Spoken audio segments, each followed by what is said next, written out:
변방이 아닌 정치 중심에 서고 싶은 유쾌상쾌 통쾌 내 남자의 정치 토크쇼 정치인싸. 오늘 함께하는 분들 소개부터 드리겠습니다. 네, 안녕하세요. 설주아입니다. 네, 안녕하세요. 김준우 변호사입니다. 네, 안녕하세요. 도봉구가 낳은 스타 토나스 김재성입니다. 네, 안녕하세요. 장성철입니다. 그리고 저는 이선영입니다. 어제에 이어서 설주환 변호사님 함께 해주시고 계시고요. 오늘도 잘 부탁드리겠습니다. 네, 감사합니다. 네. 자, 일요일 방송 이 얘기부터 좀 하겠습니다.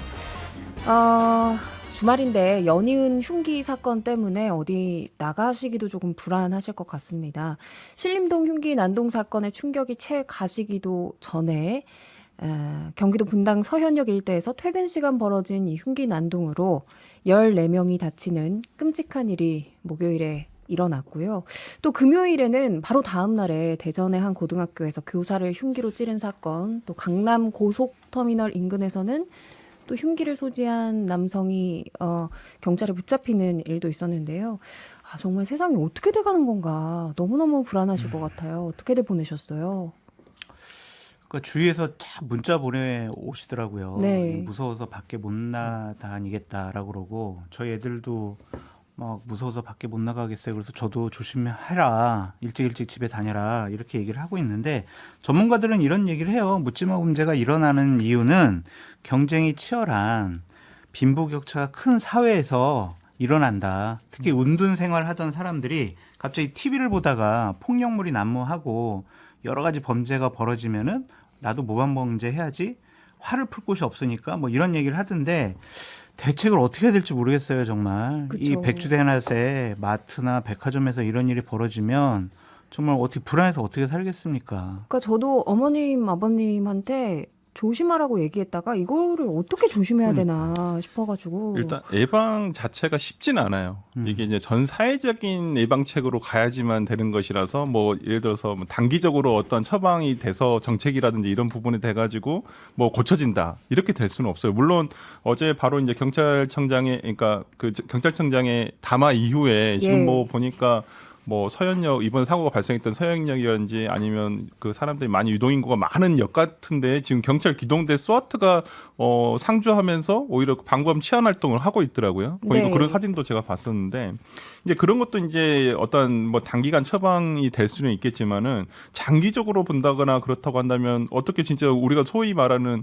운둔형 외톨이를 예를 들어 잠재적인 범죄자로 보고 뭐 예방한다? 이건 굉장히 어려운 일이긴 하지만은 우리나라 같은 경우에도 지금 법무부의 범죄예방정책국이라는 곳이 있습니다. 근데 범죄예방정책국의 어떤 역할이 뭐냐면 재범의 방지예요. 어떤 우리가 이런 어떤 잠재적 범죄인에 대한 예방을 하겠다라는 것보다는 기존에 죄를 저질렀던 분들이 재범을 하지 않도록 하는데 더 많은 정책이라든지 예산이 투여가 되고 있다는 것이거든요. 이제는 좀 프레임을 바꿔야 될 것 같아요. 이제는 좀 이런 잠재적 범죄인이라든지 아니면 이 범죄를 예방하기 위한 여러 가지 예를 들어서 구조무이라든지 뭐 이런 것들을 좀 연구해서 좀 정책적으로 그리고 예산을 좀 투여해야 되지 않을까라는 생각도 한번 해봤습니다. 저는 조금 미시적인 관점으로 보게 되면 그 일선에서 이 범죄자들을 제압하는 현장에서 경찰관 분들께서 할 수 있는 역할이 별로 없어요. 왜 그러냐면 지금까지 우리가 일상적인 용어로서 사용하는 정당방위는 얘가 한 대 때렸으니까 나도 한 대 때려 이 정도의 의미라 그러면 법적인 의미로 좁아지면 정당방위가 인정될 여지가 거의 없거든요. 그러니까 시민들이 그런 그 난동하는 범죄자들을 만약에 제압했을 때 아니면 경찰이 그 범죄자를 제압했을 때 반드시 나중에 책임 추궁이 옵니다. 그러다 보니까 실제로 제가 알기로 판례에서 경찰관들이 예를 들면 그 범죄자를 제압했을 때 나중에 형사 책임을 묻는 경우들이 굉장히 많았고 판례가 일관적으로 책임을 물어요. 설령 형사 책임이 없다 하더라도 민사소송에 걸려서 억대 단위의 막 손해배상을 하기도 하거든요. 이렇게 되다 보면 일선 경찰관들은 위축될 수밖에 없습니다. 지금 뭐 경찰청장이 나와서 권총도 사용하게 된다, 뭐 테이저건도 쓸 수 있게 한다 하지만 그 경찰관들 믿지 않을 겁니다.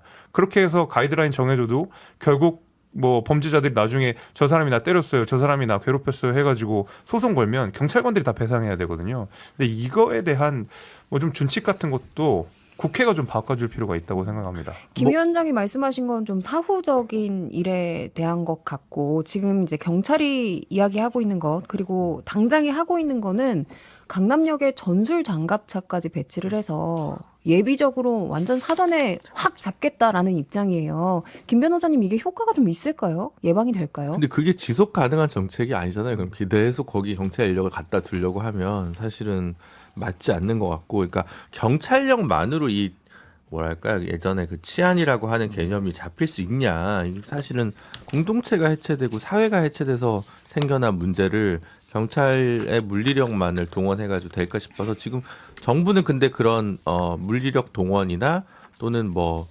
종신형 뭐 가석방 없는 종신형 이런 엄벌주의로 좀 대응하려고 하는 노력을 보이는 것 같아서 좀 진단이 좀 뭐랄까요? 부분적이지 않나. 종합적인 인식이랑 대책이 필요한 거에 대해서 즉자적 대응만 좀 하고 장기적인 비전 제시에 대한 고민이 좀 투박한 거 아니냐 이런 생각이 많이 들어요. 저는 바로 이제 이 대목에서 저는 국회에서 이게 적극적인 토론이 있어야 된다고 보는데, 이 형사정책과 관련돼서 좌파 진영에서는 이게 사회 구조적 문제이기 때문에 계속 이 문제를 좀 예방 문제를 좀 들여다본다고 하면, 말씀하신 대로 우파 진영에서는 이 범죄를 개인의 책임으로 규정하고 엄벌주의 쪽으로 계속 가져가거든요. 근데 예. 양쪽 다 맞지 않아요. 중간에 균형을 찾아야 되는데, 사실은 우리 국회나 정치권에서 이런 건설적인 토론은 하지 않고 그냥 사건 때마다 뭐 때우기식으로 그냥 아까 말씀하신 대로 장갑차 하는 거는 일시적이잖아요. 앞으로 장기적인 예방이 되지 않아요. 근데 이런 논의가 좀 여기가 아니라 국회에서 있었으면 좋겠습니다. 네, 우리 국민의 생명과 안전이 관련된 문제이기 때문에 좀 이게 장기적인 관점에서 깊은 토론이 있어야 되지 않나 이런 생각이 들고요. 맞습니다. 얘기는 여기까지 하고 광고 듣고 본격적으로 시작하겠습니다.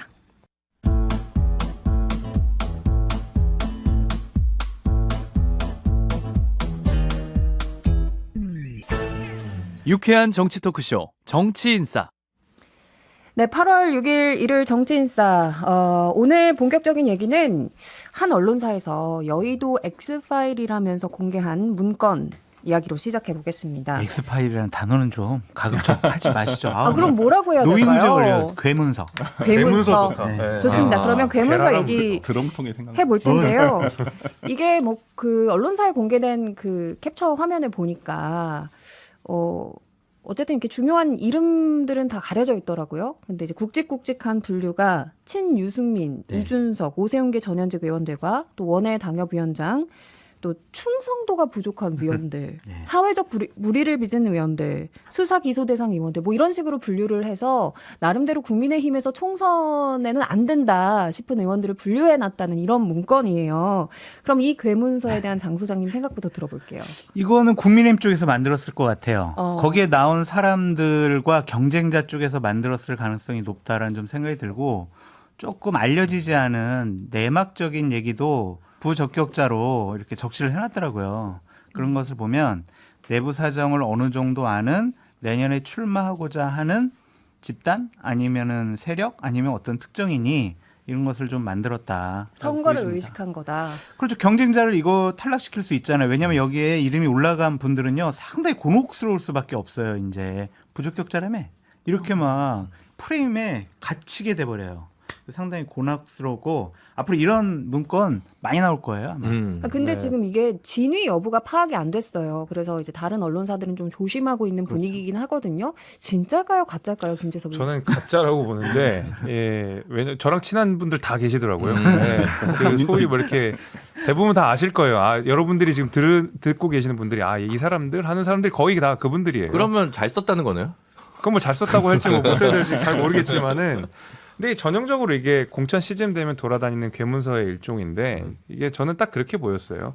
노이즈 속에 시그널을 넣었어요. 이거는 보니까 정확하게 그런 것 같아요. 소음 그러면 속에서 그 중에서 유익 있게 볼 게 있고 아닌 게 있고 그렇다는 저는 거죠? 그렇게 진단하는 거거든요. 그러니까 앞에 보면 앞서 말씀하신 대로 뭐 누구 개라고 해서 분류된 사람들은 사실 굉장히 엉터리예요. 왜냐하면 전직 국회의원들도 들어가 있는데 불출마를 하시고 지금 다른 일을 되게 열심히 하시고 계신 분들이 대거 있고, 아예 관련 없는 분들도 있다는 뭐 취직 얘기예요? 준비를 하는 친구들도 있고 로스쿨에 가 있는 친구들도 있기 때문에 전혀 사실은 앞에 거는 그냥 연막을 피우는 것 같고, 그 뒤에 보면 뭐 충성도가 낮다, 뭐 내지는 뭐 이러한 면에서 부적격이라고 해서 자세하게 이유를 적어놓은 사람들이 있거든요. 근데 이 가운데서 이거는 꽤 유의미한 정보들이 있었어요. 왜냐하면 언론사에서도 받기 어려운 정보였거든요. 왜냐하면 실제로 저희 당내에서 이런저런 이야기들이 도는데 이것이 언론사에서 쓰기가 대단히 어려운, 왜냐하면 한 사람을 너무 저격하는 글이 돼버리기 때문에 이런 거는 언론사에 쓸 수 없다라고 해서 폐기 처분됐던 정보들이 있다고 저는 알고 있어요. 그러니까 이런 정보들을 제 생각에는 바이럴하기 위해서 몇 가지의 노이즈를 섞은 다음에 그 안에 시그널을 집어넣은 거라고 봅니다. 네. 어떤 시그널이에요? 이 사람들은 안 됩니다라는 안 된다. 시그널을 누구 안 누군가. 되는 그러니까 저는 아까 장소님 네. 말씀하신 대로 네. 경쟁자라고 봐요. 공천 경쟁자들. 음. 네. 그 한 전주의 지역구를 의원 또. 이름이 2번이나 나오던데요. 그거는 저도 모르겠습니다. 두 변호사님도 보셨어요? 네, 근데 네. 재밌는 건 저는 그거였던 것 같아요. 이제 유승민, 이준석, 오세훈 계라고 하는 부분이 그 한편으로는 뭐 어떻게 보냐면 이제 연막용, 그러니까 말씀 김재섭 위원장님 말씀대로 뭐 그거는 제가 동의할 수 있는데 보통 유승민, 이준석 옆에다 오세훈이라는 이름을 붙이진 않아요. 그러니까. 근데 오세훈이라는 붙였어요. 근데 거기서 저는 약간 재밌는 포인트가 있는 것 같아요. 왜냐하면 대선 주자를 여당 쪽에서 이게 잠재적으로 여론조사를 하면 4-5명 이름이 주로 나오는데 홍준표 시장이랑 유승민 대표 여기 두 명은 이제 용산이랑 그렇게 가깝지가 않습니다. 그죠? 그 다음에 가까운 사람들은 이제 원희룡, 한동훈. 그럼 중간에 누가 있냐? 이제 오세훈이라는 이제 이름이 있는 거예요. 그게 제일 부담스럽고. 근데 지난주에 지역 민방 무슨 협회에서 대담을 할 때 오세훈 시장이 갑자기 다음 대선은 관심 없고 99% 서울시장을 다시 나갈 거다라는 네. 얘기를 뜬금없이 해요. 이 얘기를 믿을 거냐 말 거냐 물론 이제 뭐 본인은 진심일 수도 있겠지만 역으로 얘기하면 아 용산의 견제가 심하구나. 용산의 견제가 이미 시작됐다. 왜냐하면 내년 총선 이후로는 급격히 다음 대선 주자가 누구냐로 이제 할 텐데 그러니까 중심축이나 고민축이 이제 변동될 텐데 거기서 약간 단디 잡아놔야 될 사람이 비윤 반윤 2명은 제끼고 생각하고 장관 2명은 내 손 안에 있어이다라고 생각하는데 가운데 있는 사람이 누구겠어요. 오세훈 시장에 대한 경고, 견제구가 요 문건에도 그 여권의 어떤 정서법이 그 안에 좀 투영된 부분이 있는 거 아니에요? 그게 하나의 또 포인트 아니냐? 큰 틀에서 보면 저는 그렇게 좀 그러니까 보여졌습니다. 문건에서 제일 첫머리에 세 분의 이름이 나왔는데 네. 어쨌든 그거는 그냥 쓴 게 아니고 의도가 있었다. 아니 그 의도는 라고 아니더라도 보시는 그냥 여권에선 뭘 좀 지켜봐야 되는지 우리 여권 아닌 사람들은 좀 바라볼 수도 있을 때 하나의 포인트 아니냐라는 저의 의견입니다.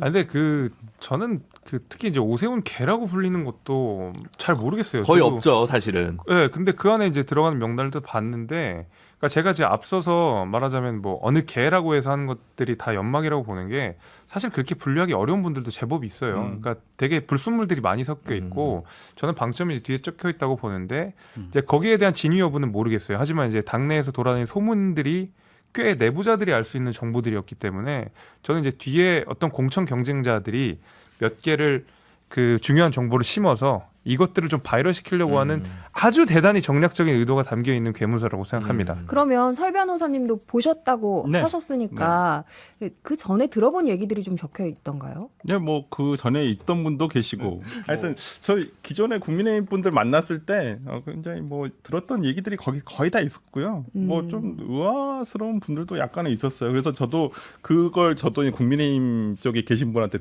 받았거든요. 그게 한참 돌기 전에. 아 공개되기 전에 미리 받아보신 먼저 거예요? 받아봤었는데 그래서 근데 뭐 그렇게 신기할 건 없었고요. 그런데 이게 뭐 최종은 아니겠지라고 얘기를 하시더라고요. 앞으로도 여러 버전이 있을 것이다.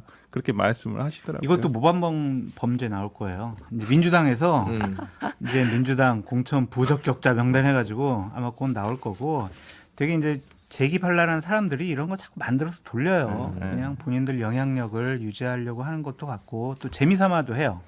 아니 이런 근데 것들 쭉 지금 정리해가지고. 총선이 얼마나 남았다고 재미삼아 할 건 아닌 것 같고 우리가 한번 메소드 이입을 한번 해보자고요. 왜? 그러니까 뭔가 분명한 의도가 있어서 만든 것일 수도 있지 않을까요? 이건 근데 좀 생각을 해보면 민주당으로 대입 한번 해볼게요. 그렇다고 한다면 예를 들어서 지금 뭐 현 대표 측과 그다음에 예를 들어 지금 뭐 예를 들어 우리가 친명 비명으로 나누잖아요. 그럼 비명 쪽에서도 만들 수가 있는 거예요. 네. 그다음에 친명 쪽에서도 만들 수가 있는 거예요. 그래서 비명계 이래해서 안 돼. 이래해서 안 돼. 그다음에 뭐 지금 민주당의 가장 큰 의원들의 사법 리스크라는 게 기소된 의원들 아마 그리고 뭐 저 얼마 전에도 받았는데 뭐 돈봉투 받은 20명의 의원 명단도 쭉 나오더라고요. 그러면 이제 그걸 바탕으로 해가지고 그러면 이 사람들은 또 안 돼. 이런 식으로 해서 충분히 작성이 가능한 것들이에요. 그렇기 때문에 저는 뭐 그런데 그것만으로 공천에서 배제된다거나 아니면 그런 이유가 없다 해서 공천에서 배제되는 것은 아니기 때문에 뭐 더라도 그냥 뭐 근데 그렇게 큰 의미를 부여할 것 네, 같다. 네. 근데 저도 큰 의미를 부여하지 않는데 이게 재밌는 게요. 거기 있는 사람들을 제거하는 데만 이런 괴문서들이 쓰이지 않아요. 굉장히 재밌는 것은 그 성철 형님 더 잘 아시겠지만 2016년에 말하자면 친박 학살 뭐 친이 학살 요때 공천 때에 그 살생부가 엄청 돌았잖아요. 2016년에. 근데 2016년에 돌았던 살생부 중에 항상 최상단에 나왔던 사람들이 그 사람이 정두원 의원이에요. 정두원은 결국 공천 받으셨거든요. 이게 전략적으로 오히려 그 학살자 명단에 계속 이름을 올리면서 오히려 좋을 수 있다. 이 사람을 제거하면 안 된다는 분위기를 계속 풍길 수도 있어요. 그래서 이게 어느 쪽에서 나왔는지 앞으로 이런 문서가 굉장히 많이 나올 텐데 이게 어떤 정략적 의도가 담겨 있는지를 그때그때 파악해야 돼요. 근데 이거는. 개파적으로는 그런데 개파적으로는 역으로 탕평을 보여주기 위해서 포용을 해야 되니까 명단에 계속 오르는 게 좋은데 그 개인적인 그 스캔들 문제가 여러 가지 적혀 있는 분들은 그냥 그 뭐랄까 그건 좀 어렵죠. 네. 어려운 거 아니에요? 네, 그런 것 같습니다. 아무튼 뭐 문건의 이 진위 여부도 그렇고 저희가 이 의도도 그렇고 얘기는 나눠봤지만 확실한 건 없기 때문에 그냥 총선이 다가오는 분위기와 무관하지 않은 하나의 해프닝이다. 지금까지는 이렇게밖에 이야기를 할 수 없을 것 같습니다. 사실 이 괴 문서만큼이나 진위 여부에 이런저런 말이 많았던 게 또 있어요. 국민의힘 내부 여론조사. 네. 윤 대통령 멘토로 알려진 심평 변호사, 이 판사 출신이자 학자 출신이시잖아요. 한 라디오 프로그램에 나와서 자신이 먼저 국힘당의 내부 여론조사가 나오고 나서 거의 공황 상태다라고 하시면서 수도권 중심으로는 지지율이 완전히 박살이 났다 뭐 이런 언급을 하셨거든요. 이 내부 이건 조사가 있긴 있었나요, 장 소장님? 여연에서는 여론조사를 해요. 정기적으로. 그걸 매주 할지 아니면 2주에 한 번씩 할지 한 달에 한 번씩 할지 모르겠지만 어쨌든 제가 당대표 시절에도 제가 당대표 시절이라니요. 당대표 시절에 제가 보좌진을 했을 때도 예. 관계자였을 시절에 네, 거의 매주 여론조사를 해가지고 여론의 흐름을 살펴봤다라고 말씀을 드리고 근데 심평 변호사가 얘기했던 것이 과연 사실일까 부분 그냥 다른 여론조사를 봐도 수도권에서 국민의힘이 내년 선거에 어렵겠구나. 이거는 굳이 국민의힘 내부 여론조사가 아니더라도. 네. 그래서 어려울 거라는 예상은 그냥 누구나 할 수 있는데 이제 심평 변호사는 대통령의 멘토라고 앞에 수식어가 이제 안 붙을 것 같아요. 왜냐하면 대통령실에서 공언을 했거든요. 아니다. 자, 대통령에게는 멘토가 없습니다라고 이제 잘라버렸어요. 멘토 호소인. 네, 그래가지고 이분 상당히 좀 이제 앞으로 여러 가지 말을 하는 데 있어서 권위가 조금 낮아질 것 같다는 생각이 들고 좀 신당을 하려면요. 대통령이 신당을 하려면 두 가지 조건이 있어요. 하나는 대통령의 지지율이 정말 높아야 돼요. 그리고 또 하나는 뭐냐면 당의 대통령이 소수라고 생각이 돼야 돼요. 그래서 당의 대통령 지지율은 높은데 당의 대통령을 지지하는 사람들이 별로 없어가지고 힘을 주자 이런 분위기가 만들어져야 된다는 거죠. 아니죠. 그러니까 아니 대통령이 별로 마음에 안 들어. 근데 대통령의 지지율은 높아요. 당내에서. 근데 그게 소수야. 그러면은 대통령은 자기 세력을 구축하고 싶어 하는 거죠. 옛날에 노무현 전 대통령께서 열린우리당을 창당했을 때 그때처럼 여러 가지 상황이 전제 조건이 되어야 하는데 지금은 뭐 대통령 지지율 높지도 않고 지금 당의 다수는 대통령을 따르고 있기 때문에 신당은 불가능할 것 같아요. 근데 저는 되게 궁금한 게 김한길 국민통합위원장의 역할이 되게 궁금해요. 이제 무의미해졌대요. 그래요? 네. 그러니까 제일 처음에는 어찌 보면 이런 신당 창당이라든지 어찌 보면 윤석열 대통령의 뭐 정치적인 세력을 형성해주는 어떤 본인이 역할을 하지 않을까 싶었는데 갈수록 별로 말도 없으시고 그다음에 어떤 저는 신당 창당도 가능하다라고 생각을 했거든요. 김한길 위원장의 역할이 왜 이렇게 없지? 그리고 국민통합위원회 자체가 어찌 보면 좌우의 인사들, 중도의 인사들까지 모두 포함을 해가지고 굉장히 그 위원들이 많거든요. 그래서 어찌 보면 저는 그게 신당 창당을 하는 포석인가 보다 생각했었는데 그 뒤로 어떤 이어지는 움직임들은 없어가지고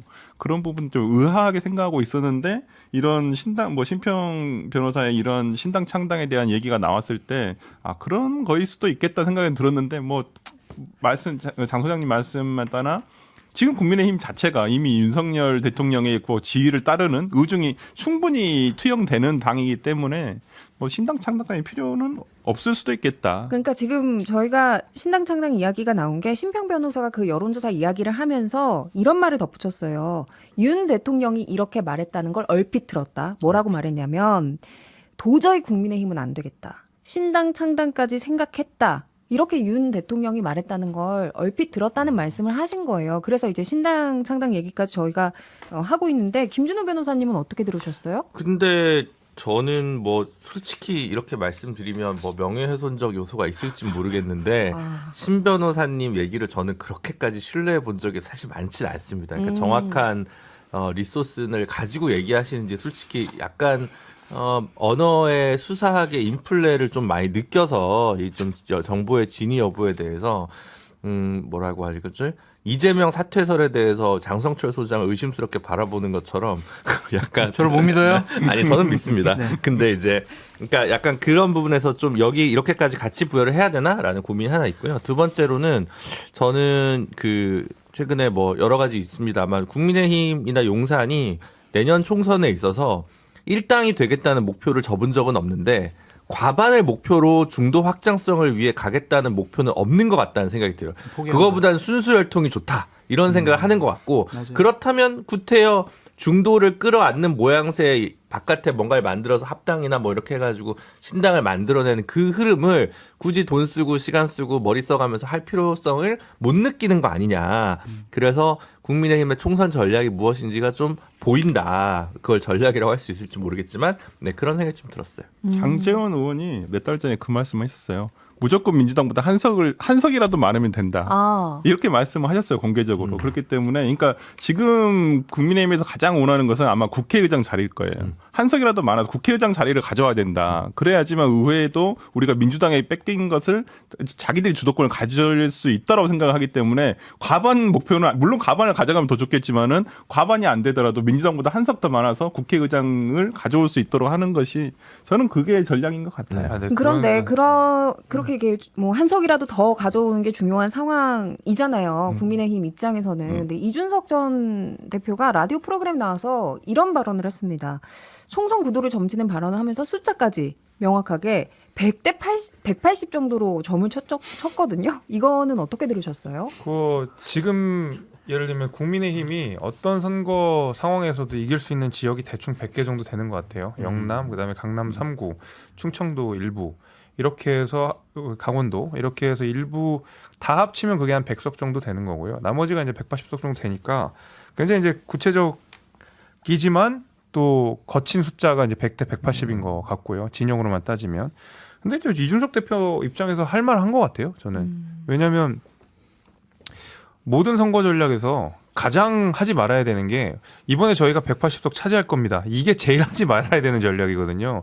선거 일선에 가서도 실제로 현장 이 선거 현장에 가서도 제가 한 표가 부족합니다. 두 표가 부족합니다라고 읍소하는 게 제일 좋은 전략인데 이준석 대표가 지금 국민의힘 지지율이 뭐 압도적으로 좋은 상황도 아닌데 나와서 저는 내 다음에 낙관적으로 봅니다. 한 150석 먹을 것 같아요. 이게 저는 최악의 멘트였다고 보고 결국 이준석 대표 역시도 국민의힘으로 노원병에 출마를 해서 당선되는 것이 제일 목표이기 때문에 국민의힘이 안 되길 바라지 않아요. 잘 되길 바라기 때문에 저는 이런 이야기 했다고 생각합니다. 민주당 내에서는 어떻게? 아니, 민주당에서는 이렇게 낙관적으로 보지 않습니다. 지난번 그 총선의 결과는 굉장히 이례적이었던 것이에요. 그 당시에 뭐 문재인 대통령의 인기도 굉장히 좋았었고, 그다음에 코로나라는 어떤 비정상적인 상황이 그 대한민국을 지배하고 있었기 때문에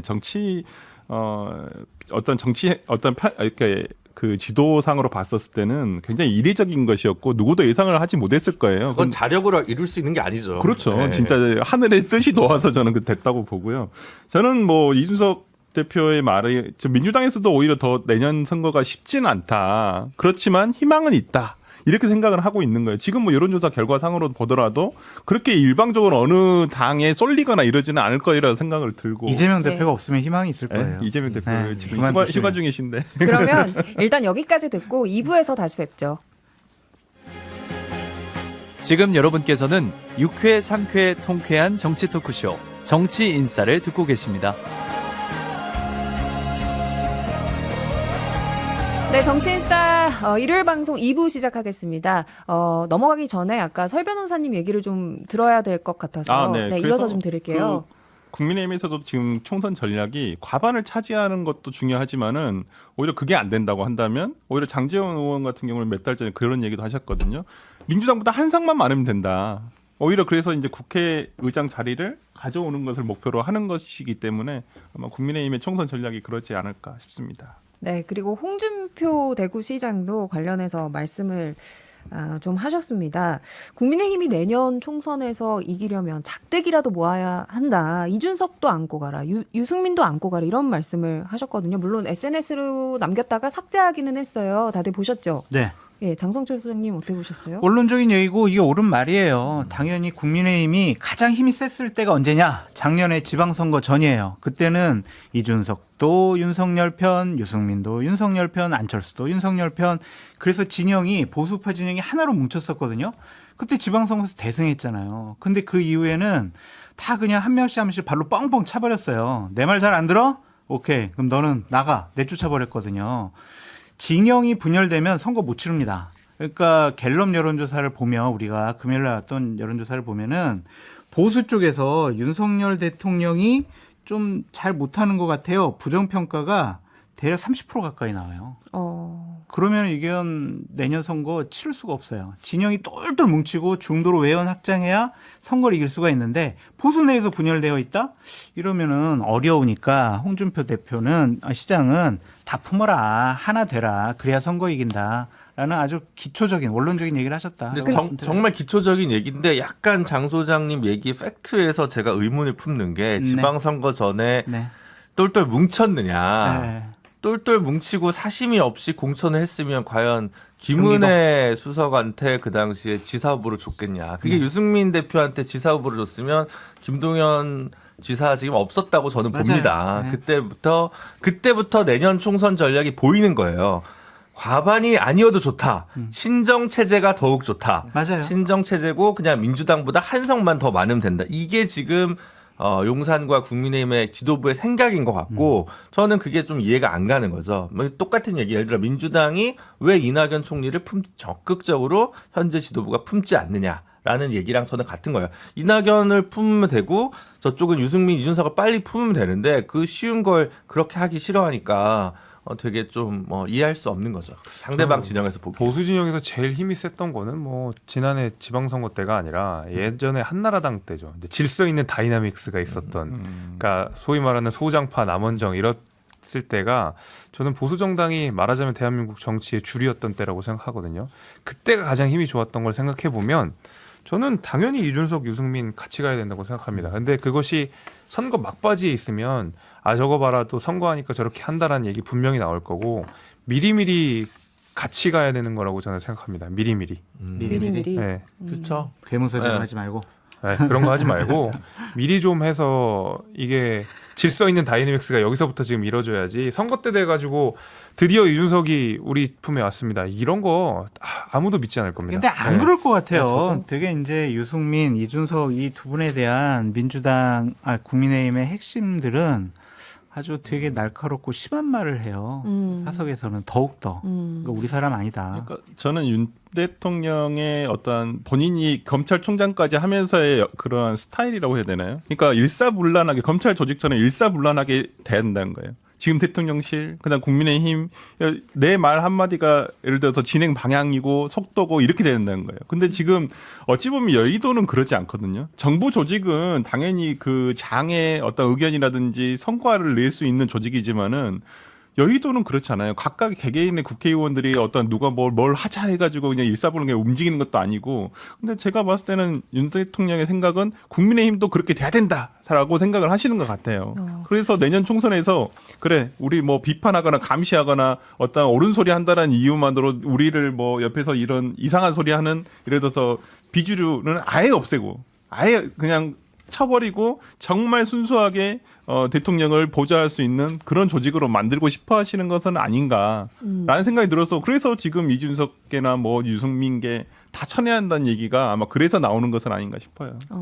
이준석 전 대표 얘기가 계속 나와서 총선 전략 관련해서 이준석 대표가 이런 이야기도 했어요. 그러니까 이명박 전 대통령을 예시로 들면서 그 당시에 이제 대통령 지지율이 낮으니까 박근혜 전 그렇죠. 대통령을 비대위원장으로 세우면서 굉장히 맞아요. 총선을 잘 치러냈다. 이렇게까지 되면 정치 고수인데 네. 윤 대통령이 그렇게 할까요? 라는 진행자의 질문에 지금 설 변호사님 하시듯이 고개를 절레절레 지으면서 그렇지 않을 거다라고 봤거든요. 내 말 안 들어 생각이신 거죠? 쫓아내 막 그러니까 이러한 분위기가 정치 있는 것 문법이 같아요. 없으세요. 윤 대통령은 그러니까 저도 이번에 느낀 게 뭐냐면 의회를 겪어봐야 돼요. 의회 정치를. 그러니까 뭐 국회의원이 다 엉망인 것 같고 왜 저렇게 맨날 싸우고 있고 왜 안에서 뭐 일도 안 하는 것 같고 그렇지만 그 갈등을 봉합하고 갈등을 조정하는 과정에서 어떤 나와 다른 사람들의 의견을 어떻게 풀어갈 것인가에 대한 것을 체득을 해야 되는데 그런 거 없이 그냥 바로 검찰총장 하시다가 가시니까 내 말대로만 하면 된다 이렇게 생각을 하시거든요. 그리고 대한민국에서 가장 성공한 정치인이에요. 가장 단기간에 한 번의 선거로 마지막 선거를 치르신 분이라서 뭐 본인 확신이 일단 있으시기 때문에 그 부분 쉽게 변하지는 않으실 것 같다 생각합니다. 지금 네 패널 분들은 어쨌든 국민의힘이 총선을 치르는 과정에서 힘 하나라도 좀 모아야 된다라면서 홍준표 대구시장의 입장과 좀 개를 같이 한다고 좀 해석이 돼요. 예, 그래야 선거 이기니까요. 근데 이제 끝까지 골탕 먹일 거예요. 그 윤핵관들이 대통령실과 딱 그 교감을 해가지고 자 이준석 대표를 내년 총선에 공천을 안 주고 끝까지 괴롭히려면 어떠한 방법을 쓸까? 결국에는요 선관위 후보 등록 마지막 날까지 그쪽 지역을 후보를 확정을 안 해요. 그렇게 돼가지고 이제 이러는 거죠. 한 5시 반쯤에 한 명 A라는 사람에게 자, 그 노원병 공천 넣어줄 테니까 그 선관위 앞에 가서 기다리고 있어. 그러면서 한 5시 한 40분쯤에 자, 이준석 대표 말고 이 A라는 사람을 공천합니다. 이렇게 하잖아요. 이준석 대표 내년 총선에 출마 못 해요. 근데 후보로 저는 등록 못 하기 때문에. 당연히 이제 그러면 안 되고요. 안 되죠. 당연히 미리미리 같이 해야 되는 것 같은데 이준석 대표 스타일이 원래 카운터 어택에 기똥차게 잘하는 사람이잖아요. 그러니까 공격이 들어왔을 때 원래 본인이 쳐요. 먼저 공격하는 경우 생각보다 이준석 대표 잘 없어요. 선제 공격을 하는 경우는 겨우 없는데 사실 어느 정도 그 장 소장님 말씀하신 대로 뭐 정치권에서 이준석 대표 마지막까지 공천 안 주면서 괴롭힐 거다 이런 얘기 하는데 이준석 대표가 그걸 보고 가만히 있지는 않을 거예요. 그래서 원래는 이게 공격이 와야 받아치는 스타일이지만 아마 공천과 관련돼서는 선제 공격을 날릴 수도 있다고 봅니다. 아니 근데 저는. 그거를 공관위에서 이럴 거라니까요. 자, 이 부분은 조금 더 저희가 여론조사도 해보고요. 경쟁력 조사도 좀 더 해보고요. 검토할 사항이 많이 있습니다. 이준석 안 준다라고 얘기를 안 해요. 검토하겠습니다. 조금 더 뒤로 밀어서 우리가 검토하겠습니다. 계속 이렇게 질질 끌면은 이준석 전 대표가 움직이기가 상당히 곤혹스러울 수도 있죠. 이준석 전 대표 얘기만 계속해서 유승민 의원이 좀 서운해하실 것 같아요. 유승민 전 의원 같은 경우에는 지금 이 상황을 어떻게 보고 계실까요? 제가 보기에는 배지를 달고 싶어하는 의지가 되게 강해졌어요. 그래서 물구나무 서서라도 내년에 국회에 들어가야 되겠다, 입성을 해야 되겠다라는 생각을 강하고 계시는 것 같고 신당 창당 형태로도 나타날 수가 있다. 신당 창당. 진짜요? 지역구로 출마하는 것이 아니라 비례 정당을 대표로서 만들어서 정당 투표를 통해서 본인이 좀 선택을 받아서 내년에 꼭 배지를 달아야 되겠다라는 의지가 강해진 것 같습니다. 저는 지금 상황이 그 이준석 대표가 얼마 전에 뭐 인터뷰한 내용이나 그다음에 유승민 전 대표 라디오 인터뷰 내용을 보더라도 유승민 전 대표 전 의원도 그러셨잖아요. 감 떨어지기를 기다리고 있지는 않겠다. 그다음에 이준석 대표도 마찬가지예요. 장난치는 것 같으면 자기 선제적으로 하겠다라고 하는 거예요. 뭐 무소속으로 나가든 아니면 뭐 다른 지역으로 가든 자기는 여러 옵션이 열려 있다고 얘기하고 있어요. 그러니까 그런 낌새만 보이더라도 오히려 지금 국민의힘에서 그런 낌새만 보이면 자기들이 행동을 하겠다는 것이거든요. 그러니까 지금의 옵션은 정치적인 옵션은 오히려 두 분에게 더 많아요. 제가 봤을 때는. 그러니까 지금은 오히려 어찌 보면 국민의힘에서 비주류로서 탄압받는 형태거든요. 그리고 거기에 대해서 지금 굉장히 지지하는 사람들도 굉장히 생각보다는 많아요. 어느 정도 지지층도 가지고 있고. 그렇기 때문에 지금 어찌 보면 내년 총선에서 유승민 전 의원과 이준석 당대표가 할 수 있는 옵션들은 더 많이 가지고 있기 때문에 오히려 이것은 국민의힘에서 수세적으로 방어를 해야 되지 않나. 그리고 먼저 적극적으로 공천을 주는 게 더 나을 수도 있어요. 저는 이준석 대표에 대한 공천을 줄 거라고 생각을 해요. 그래요? 기본적으로. 그런 네. 합리적인 생각을 안 하는 것 같아요. 아직까지. 아니 왜 그러냐면 제가 약간 영상이랑 가깝다는 분들의 말들을 들어봐도 뭐 예. 이준석 대표는 줘야지 이런 생각을 가지고 계시더라고요. 근데 당연히 주류적 입장이에요. 근데 근데 제가 알기로는. 저는 사실은 물론 이제 뉴스거리가 뭐 이준석 대표께 좀 더 힙하거나 핫할 수는 있을지 몰라도 중도 확장성이나 무당층 스윙부터 뭐 어떤 이름으로 부르든 간에 그런 득표 전략에 있어서는 유승민 대표를 앉는 게 훨씬 더 크다고 생각을 하거든요. 어. 요거는 이준석 대표는 약간 조금 더 세대 성별 편향이 조금 있는 표고 확장되는 그 메시지가 소구하는 게 오히려 대선 경선에 같이 했었고 경기도지사 때까지도 내쳤던 유승민 대표를 앉는 것도 굉장히 큰 효과인데 만약에 이제 저는 둘 중에 한 명 줘야 된다고 하면 오히려 유승민 대표한테 주는 게 공천을 주는 게 조금 더 효과적이지 않냐라는 생각이 저는 좀 들거든요. 근데 용산에서 그런 생각을 진지하게 할지는 좀 의문입니다. 그러니까 두 분이 공천을 받더라도 윤석열 대통령을 강하게 지지하는 그 그룹들 있잖아요. 예. 그분들한테는 유승민, 이준석은요 완전 원수거든요. 나오기만 해봐라 우리 안 찍는다 이제 이런 생각을 기본적으로 가질 것 같고 이준석, 유승민 이 두 분이 국민의 후보로 공천을 받았어요. 내년 정권 심판론이 주요 화두가 될 거란 말이에요. 그러면 저희가 윤석열 대통령을 지키겠습니다. 윤석열 대통령이 뭐 국정 운영 잘할 수 있도록 저희가 뒷받침 잘하겠습니다. 이런 긍정적인 메시지도 내기가 상당히 곤혹스러워요. 지금까지의 말과 행동과 메시지를 보면 이율배반적인 행동이 될 수가 있기 때문에 그래서 이분들은 국민의힘 후보로 내년에 출마하지 않을 것이다. 라고 저는 99% 확신합니다. 그러면 신당 창당 가능성을 좀 그래도 높게 보고 비례정당. 계시고 있는 거 네, 같아요. 비례정당으로 해서 좀 합리적이고 상식적인 제3지대에 있는 분들이 아마 10월달 추석 이후에는 하나로 수렴될 가능성이 높아요.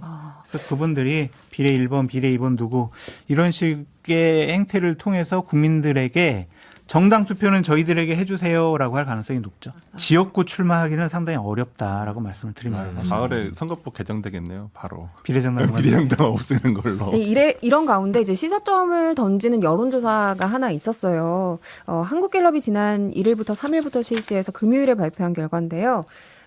내년 총선을 앞두고 신당 창당을 하는 것에 대해서 찬성하냐 반대하냐, 그러니까 좋게 보냐 아니냐에 대한 답에 응답자의 55%가 좋지 않게 본다라고 답했습니다. 그러니까 이유로는 당이 이미 많다, 새 당 필요 없다, 이게 가장 많았고 뭐 새롭지도 않다, 제 역할을 못한다, 성공하기 힘들다, 표 분산, 분열, 갈라치기다 뭐 이런 순이었는데 국민들 입장에서는 신당을 창당한다고 해서 이게 새로운 정치를 하겠다로 인식되진 않는 것 같아요. 그러니까 지금까지 저는 신당 창당으로 나왔던 현재까지 현실적으로 나오신 분이 예를 들어서 금태섭 전 의원을 위시로 한 새로운 당, 그다음에 양양자 전 의원의 뭐랬죠? 무슨 희망당이라고 있던데 한국의 희망당이 있던데, 그러니까 그런 분들에 대한 이게 신당에 대한 니즈가 가지가 않는다는 거예요. 그분들이 대안 세력이 될 수 없다는 것이 이런 여론조사 나온 거죠. 근데 저는 장성철 소장님께서 말씀하신 대로 올가을 이후에는 좀 달라질 수도 있다고 보여요. 그러니까 그 제3당이라든지 제3지대라든지 신당을 요구하는 국민들이 지금 많아요. 이 같은 여론조사를 보더라도 지금 제2당이 무당이에요. 무당층. 오히려. 그리고 민주당이 지금 3당이 돼버렸고. 그렇다고 친다면 오히려 지금 그러니까 제3당이라든지 신당에 대한 니즈를 충족을 못 시킨다는 거죠. 지금까지 나오셨던 분들이. 저는 이러한 니즈를 충족시킬 어떤 세력이 아마 가을 이후에는 저도 보일 것으로 보입니다. 그럼 저도 뭐 그 부분은 충분히 동의하는데, 다만 이게 이제 이번에도 최근에 그 여론조사 관련 이런 류의 여론조사 관련해 가지고 조금씩 입장이 달라요. 예를 들어 오랫동안 그런 활동을 했던 정의당 쪽에서는 이게 참 하여튼 쉽지 않은 길이다 뭐 이런 걸 얘기를 하는데, 이제 새로 시작하는 금태섭 의원 같은 경우는 아니 20-30%나 이런 거에 대해서 긍정적으로 본다는 게 어디냐, 우리가 뭐 다수당이 되겠다는 것도 아니고 0이 아닌 게 어쨌든 다행이다. 마켓은 있다는 거죠. 니즈가 있다는 거죠. 공급만 해주면 어느 정도는 성장할 수 있다. 거기는 뭐 10% 정도를 목표로 하는 정당이니까 28%가 신당에 대해서 좋게 본다고 하면 내가 이렇게 어떻게 좀 사람을 잘 모으면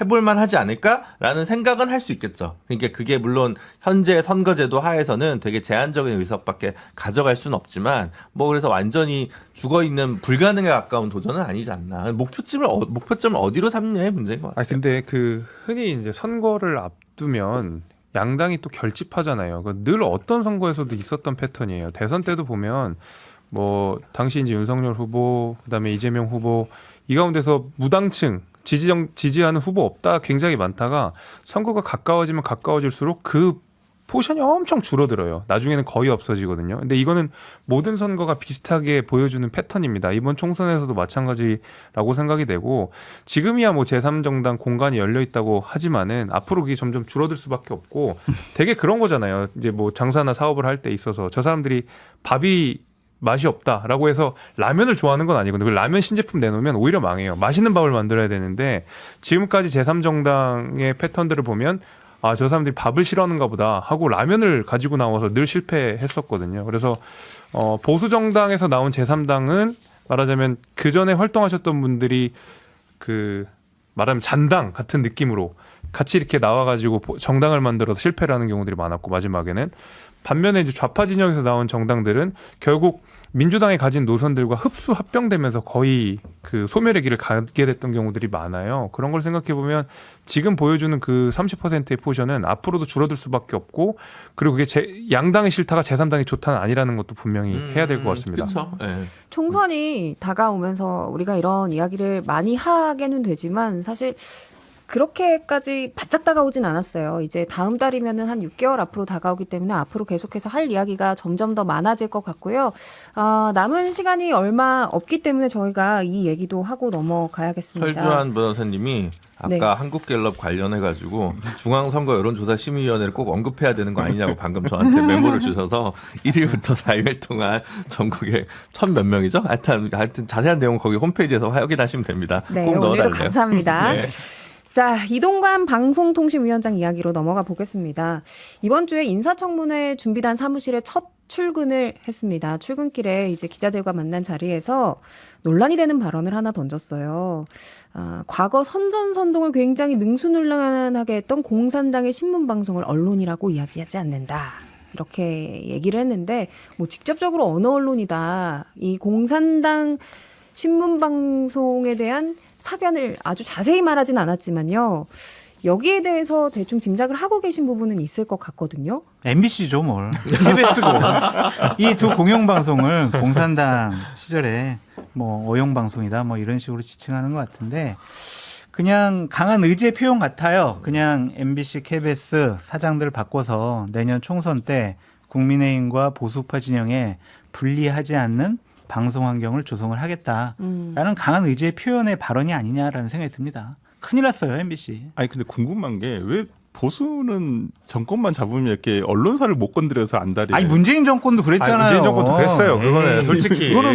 저는 비판할 자격이 없어요. 네, 아니 맞아요. 그렇게 인위적으로 이렇게까지는 아니에요. 아니고요. 이사진 교체하고 해임 건의하고 했던 거는 문재인 정부 아니, 때도 절차대로 똑같은 하시면 되잖아요, 패턴이었어요. 절차대로 너무 인위적이에요. 항상 그래서 티격태격. 문재인 정권 때 KBS 사장 쫓아내려고 KBS 이사 강규영 그러니까 이사 똑같은 그 패턴이에요. 교수 하는데 강의실까지 가가지고 언론 노조들이 물러가라. 김밥 너 법인카드로 김밥 싸 먹을 수 있냐 해임해라. 그래가지고 근데 똑같이 이사 지금 바꾸고. 하신다는 거잖아요. 그러니까요. 네. 그러니까 저 같은 사람은 문재인 정권도 비판을 했기 때문에 이동관 후보자에 대해서 비판할 수 있는데 민주당에 계신 분들은 문재인 정권 하에서 벌어졌던 KBS, MBC 방송 장악에 대해서 그냥 입 꾹 다물고 계시잖아요. 할 말은 없죠. 왜냐면 그 5년 동안 방송에 대한 어떤 중립성 보장을 위해서 입법적으로 해결을 하자 했었는데 안 했잖아요, 안 했죠. 민주당이. 네. 그 부분은 저는 비판 받아야 한다고 그게 보여요. 지금 언론 노조에서 가장 불만을 문재인 정부에 대해서 하는 거잖아요. 네. 원래 이제 야당이던 시절, 그러니까 21대 국회 전이죠. 20대 국회 때 박홍근 의원 발의로 당론으로 돼가지고 100명 넘게 발의한 그 안이 있었는데 방송법 공영방송 지배구조 개선에 관한 그거를 전혀 추진을 안 했다가 이제 하니까 너 뭐 했냐 그것만 아니었으면 지금 이렇게 됐겠냐라고 하는 거니까 그 부분은 민주당이 좀 통렬히 반성해야 될 부분인데 네. 늘 보면 민주당도 반성과 성찰에는 조금 인색한 것 같아요. 아니 게다가 그 이동관 그 이제 지명자에 대한 비판 중에 민주당이 주요하게 새기는 점이 가짜 뉴스가 뭐냐. 이동관 후보자는 가짜 뉴스를 엄단하겠다고 하는데 가짜 뉴스 엄단하기 결국 민주당 탄압하려고 하는 거 아니냐라는 얘기했는데 시간을 거슬러서 2년 전에 민주당이 언론중재법을 통과시키려고 했을 때 했던 얘기가 바로 그거였어요. 가짜 뉴스 때려잡아야 된다라고 해서 했던 거고 일선 기자까지 징계하고 손해배상할 수 있게끔 만들어놨던 게 민주당이었기 때문에 결국 좌절되긴 했지만 가짜 뉴스와 관련된 얘기로 이동관 지명자를 공격하기에는 민주당도 명분이 약하다는 거예요. 그러니까 정권을 잡는 사람들은 늘 지지율이 안 나오면 홍보 부족이라고 생각하는 것 같아요. 이 사람들이 실력 부족을 홍보 부족으로 얘기를 글쎄 해요. 말이에요. 제품이 좋으면 알아서 입소문이 나요. 근데 홍보가 안 돼서 그러는데 야 광고 모델 바꿔봐. 뭐 이런 거 이게 무슨 말이 되는 소리를 해야죠. 그러니까 그렇게 하면 안 되고 근데 이동관 저는 지명자가 제일 말이 안 된다고 생각하는 거는 본인이 홍보수석일 때는 KBS에 대통령이 매주 나와가지고 방송을 했어요. 그게 어떻게 언론입니까? 그건 그냥 청와대 그냥 여의도 전진기지지. 그러니까 저는 이 말을 할 수 있는 자격은 이동관 수석에게는 없다. 그 부분이 저는 제일 좀 이동관 지명자라고 이제 해야겠죠라는 부분에서 하여튼 이거는 저희가 늘 얘기하지만 부적격 인사고 지금 뭔가 용산의 인사 정무 감각은 고장이 난 것 같다라는 저는 생각을 해봅니다. 고장이 난 게 아니라 원래 없었던 것 같아요. 그 검증 시스템이 없었던 것 같고. 목숨 걸고 평론하신다. 아니, 그러니까 이동관 후보자 같은 경우에는요, 지금까지 나온 여러 가지 의혹이나 문제 제기만으로도 이거는 검증 차원에서 탈락시켰어야 돼요. 근데 이런 분을 밀어붙이는 것은 확실하게 방송을 정상화시키겠다, 장악하겠다라는 의지가 되게 강해 보인다. 더 우려스러운 것은 인사청문회를 할 텐데 인사청문회 뭐 하면 뭐 합니까? 저번에 김용호 통일부 장관 인사청문회 태도 보니까 자료도 안 내. 자료 안 내면 왜 안 내냐고 그 의원들이 뭐라고 하면 개인정보라서 계속 똑같은 앵무새 같은 말만 해요. 그리고 뭐 개인정보라서 얘기할 수 없다. 그리고 그건 내가 뭐 사적인 거라서 얘기할 수 없다. 딱 전략이 보여요. 이제는 인사청문회 가서 그냥 모르쇠 전략으로 하면 뭐 채택 안 돼도 상관없이 그냥 임명하니까. 뭐 보도 채택 여부로 임명하는 부분에 대해서 뭐 문재인 정부에서도 뭐 같았기 때문에 저는 뭐 거기에 대해서는 뭐 어떻다 이렇게 이게 뭐 나쁘다 얘기는 반성부터 않겠지만은 하세요. 반성. 근데 그렇죠. 제가 설주환 변호사님 그때 말씀하시는 윤석열 것도 검찰총장을 청문 보고서 채택 없이 임명한 것에 이 모든 것을 그러니까 보면 근데 저는 지금 이야기를 제가 쭉 들으면서 한마디도 안 하고 네 분 얘기를 들었잖아요. 사실 저희가 뭐 분위기가 웃으면서 이야기를 했지만 저는 좀 웃을 수 없었어요. 제가 매일 드나드는 보도국 8층에 네. 이 병환 중에도 계속해서 공영방송 지배구조 개선 이야기하셨던 이용마 이용마 기자님. 선배의 사진이 아직까지 걸려 있거든요. 뭐 이 부분에 대해서는 여야가 똑같이 좀 할 말이 없지 않을까 그런 생각이 들었고요. 일단 일요일 방송 여기까지 해야 할 것 같아서 광고 듣고 인사하러 다시 돌아오겠습니다. 네, 변방이 아닌 정치 중심에 서고 싶은 유쾌상 개통캐 내 남자의 정치 토크쇼 정치인싸 일요일 방송 여기까지입니다. 설주환 변호사님 이번 주 저희와 함께 하셨는데 어떠셨어요? 저 어떤 너무나 영광의 시간이었고 또 평소에 이렇게 친했던 우리 김재섭 위원장과 오랜만에 같이 방송을 해서 너무 또 행복한 시간이었습니다. 현 변호사님이 뭐 특별히 부탁하시거나 이런 건 없었어요? 연락 없으시던데. 아, 그래요? 그냥 알아서 잘하겠거니 이렇게 생각하셨나 봐요. 견제하는 거야, 견제. 잘하지 않길 바라는 거지. 이렇게 돌이 굴러 들어오는 겁니다. 아무튼 이번 주 방송 너무 감사드리고요. 저희는 다음 주 토요일 11시 5분에 다시 돌아오도록 하겠습니다. 지금까지 장성철 공론센터 소장, 김재섭 위원장, 설주환, 김준우 변호사였습니다. 저는 이선영이었습니다. 고맙습니다. 감사합니다.